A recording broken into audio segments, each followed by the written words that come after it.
खबर देवीपाटन मंडल बलरामपुर के सादुल्ला नगर थाना क्षेत्र से सामने आ रही है, जहां पर बेलगाम भ्रष्ट थाना अध्यक्ष ब्रजनंदन सिंह के करतूत की दास्तान आपने पहले भी सुनी होगी और आज भी आपको एक नए कारनामों को आपको सुनाते हैं और दिखाते हैं। ग्राम बहुमसा मतई डीह निवासिनी लक्ष्मी देवी के साथ कुछ लोगों ने बीती दिनांक शराब के नशे में 2 फरवरी को छेड़छाड़ व मारपीट की घटना कारित की थी, जिसकी सूचना जब पीड़ित लक्ष्मी थाने पर देती है तो थाना अध्यक्ष ब्रजनंदन सिंह द्वारा पीड़िता पर ही क्रॉस FIR मुकदमा पंजीकृत कर दिया जाता है। वहां से गाली गलौज देकर भगा दिया जाता है। इसके उपरांत अपने भाभी को न्याय दिलाने के लिए उसकी नंद अंजन चौहान ने योगी सरकार की महिला सशक्तिकरण नीतियों को देखते हुए बीड़ा उठाया, तो लेकिन उसे क्या पता था कि जिन नीतियों का सरकार मिशन शक्ति का दम भरती है उसको न्याय दिलाने में उसका दम निकल जाएगा। आज पीड़िता न्याय के लिए दर दर भटक रही है, लेकिन अभी तक दोषियों पर कोई कार्रवाई नहीं हुई। ऐसे भ्रष्ट थाना अध्यक्ष सरकार की मित्र पुलिस व मिशन शक्ति का गला घोटने का काम करते हैं। अब जब पीड़िता को न्याय कहीं नहीं मिला तो वह DIG के यहाँ पहुंच गई, न्याय की आस लिए और अपने साथ हुए अत्याचार के लिए न्याय की गुहार लगाई। अब देखना होगा कि क्या DIG अमरेंद्र प्रताप सिंह पीड़िता को न्याय दिला पाएंगे, क्या बेलगाम थाना अध्यक्ष पर नकेल कस पाएंगे जो पैसों के दम पर पीड़ितों की सिसकियां थाने में दबा देते हैं। क्या वह आवाज है अब बाहर निकल पाएंगी, यह एक बड़ा सवाल है। और सादुल्ला नगर पुलिस की कार्यशैली प्रश्न चिन्ह और ऐसे घूसखोर कोतवाल धब्बा है कानून व्यवस्था के लिए। क्या नाम है आपका, कहाँ की निवासी है? मेरा नाम अंजन चौहान है।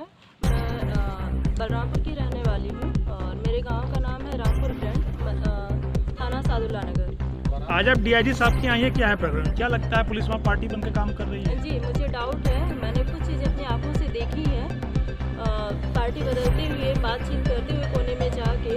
और इसलिए आप संतुष्ट नहीं है वहाँ की कार्यशैली से? बिल्कुल भी संतुष्ट नहीं हूँ, 1% में संतुष्ट नहीं हूँ। क्या घटना है, किस घटना के क्रम में आज आप यहाँ आई हो, क्यों आप बदलना चाह रही हैं? घटना ये है, मेरे भाभी का घटना था जिनका नाम लक्ष्मी देवी है।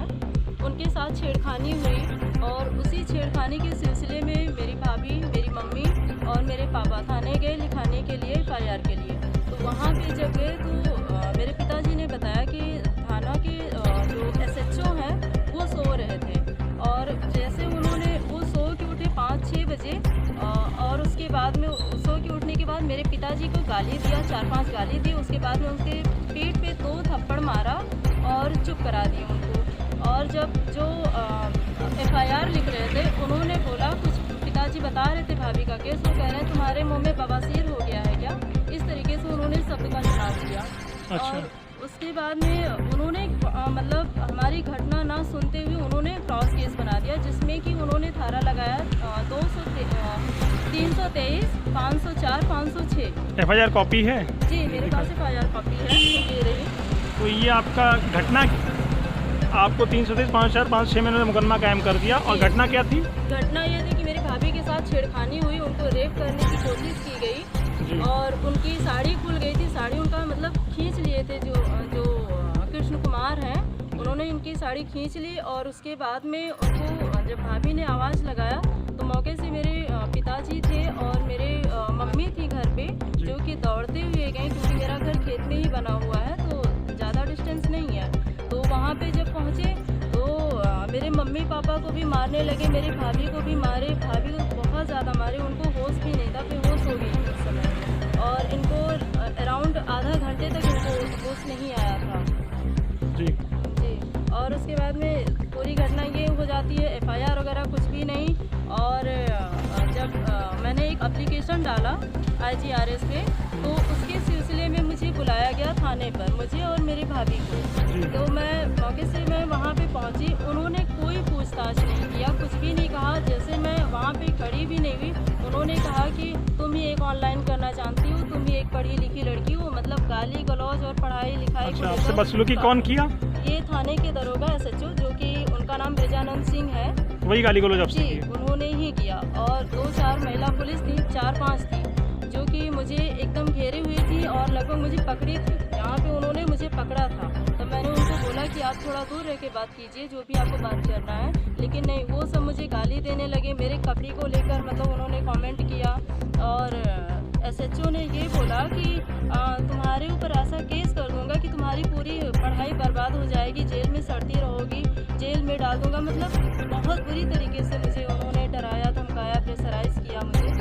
और इसके बाद में जब ये कंप्लेन होता है, फिर मैं मुझे शाम को फ़ोन आता है तहसील से, जिनका नाम शीला सिंह है।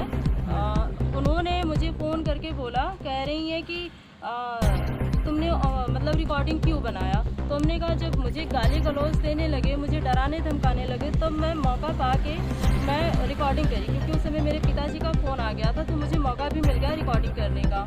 फिर ने मतलब क्यों बनाया, तो मैंने बताया कि मैं वहाँ पे सेफ़ नहीं फील कर रही थी, इस वजह से मैंने रिकॉर्डिंग बनाया कि मेरे पास कुछ तो एविडेंस होना चाहिए कि हाँ मैं सही हूँ। वो सब ने मतलब मेरे साथ में बदतमीजी किया है। तो वो कहें कि ऐसा नहीं होता है, हमारा थाना, हम जैसा चाहें वैसा करें, तुम सबका ये अधिकार नहीं है कि तुम वहाँ पे रिकॉर्डिंग करो। अच्छा, कॉल रिकॉर्डिंग मैंने बोला ऐसा? जी। साक्ष्य उसका एविडेंस आपके पास? उसका एविडेंस नहीं है, क्योंकि जब भी मैं रिकॉर्डिंग करने की कोशिश करती हूँ कॉल पे, वो तो फ़ोन कट कर देती है, बात ही नहीं करती है। वहाँ से उन्होंने फिर शायद शिकायत दर्ज हो गया था 1076 1090 पे मैंने कॉल किया था। तब मैं वहाँ से बच के निकल पाई। अच्छा, वहाँ पे आपको रोक लिया गया था? जी, मुझे एकदम पकड़े हुए थे, जो महिला पुलिस थी उन्होंने मुझे पकड़ लिया था। तो मैं किसी तरीके से मैं मतलब 1090 पे तुरंत फ़ोन किया और 1076 पे भी मैंने फ़ोन किया, तब मैं वहाँ से बच के निकल पाई हूँ। तो शाम को फ़ोन आता है वही शीला सिंह का, जो कि बोल रही है कि तुम कौन होती हो, तुमको थाने पे नहीं जाना। मुझे पूरी तरीके से रोका जाता है। अच्छा, मतलब क्या लगता है आपकी पुलिस क्यों नहीं सुन रही है? मुझे ये लगता है कि ये पॉलिटिकल दबाव है और कुछ पैसे का प्रेशर है, जो कि मेरे नज़र में तो यही आ रहा है, क्योंकि हम सब ने तो मतलब वही है कि अपना केस लेके जाते हैं, कोई सुनवाई ही नहीं होती है, विपक्षी की हमेशा सुनते हैं। आज आप डीआईजी साहब के आए हैं, क्या चाहते हैं आप? मैं यही चाहती हूँ कि मेरा थाना बदल के कहीं और से मुझे मतलब सुनवाई करे, मेरी विवेचना कहीं और ट्रांसफर कर, निष्पक्ष जांच हो। जी। नगर के रहने वाली हुई और नाम क्या है आपका? लक्ष्मी देवी नाम है। क्या घटना क्या है?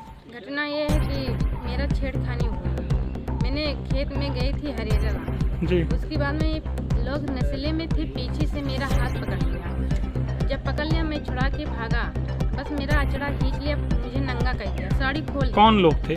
कृष्ण कुमार और कौन था? लालमन थे। जी। और कौन था? त्रिभुवन थे। 3 लोग थे? हाँ, 3 लोग। क्या घटना घटित हुई? फिर उसके बाद आपसे लड़ाई झगड़ा हुआ, क्या हुआ फिर? उसके बाद मैं चिल्लानी, जब मेरा साड़ी खोल दिया तो मैं चिल्लानी। जी। जब चिल्लानी तो मम्मी मेरा सुना तो दौड़ा। जब दौड़ा तो उसके बाद मैंने बताने सोचा, बस मुझे बहुत मारने लगे। उसके बाद पापा दौड़े, सबके मैंने मार पीट बहुत चालू हो गए। वो लोग मुझे बहुत मारने लगे, खींच खींच के ये गलत बोल रही थी। जी। जब मुझे मारते मारते तो बेहोश कर दिया, मेरा झाला भी गुम हो गया, माला भी गुम हो गया। फिर आज जब इसकी शिकायत स्थानीय थाने पे किया आपने? कुल शिकायत हुआ, फिर वो सुनवाई नहीं करते। मेरा थाने पे आप गए तो क्या हुआ? थाने पे मैं बेहोश थी। जब मुझे लेके गए मार्शल से तो सब कुछ सो रहे थे। फिर उसके बाद में जब मैं दवा खाई, थाने में साड़ी पहनी, उसके बाद में जब सच्चू उठे तो वो सिर्फ डांट के, बहुत जोर डांट के। आप ही को डांटे? हाँ, मुझे भी डांटा। आपकी कहाँ झगड़ा लड़ाई करके आती है, वो कोई गंभीर लेवे नहीं कि हाँ क्या हुआ कि गंभीर बात ही है। तो उसमें क्या बोले जाए, जब तुम डांटते हो तो क्या बोले जाए आपके साथ कि हाँ ये हुआ वो हुआ। फिर उसके बाद वो चले गए, अपने मार्शल में बैठ के चले गए। कोई आपको सुनाई नहीं हुई? फिर मुकदमा किया, लिखा गया? मतलब लिखा गया। उसके बाद में मैं चली आई। नहीं तो मुकदमा लिखा गया तो क्या मतलब छेड़खानी का लिखा गया कि नहीं? वो सब कागज बदल दिया गया, पूरा कागज बदल दिए। लिखबे नहीं, सुनवे नहीं कि बतिए, जब कोनो गंभीर तो का लिखी है न्याय चाहिए।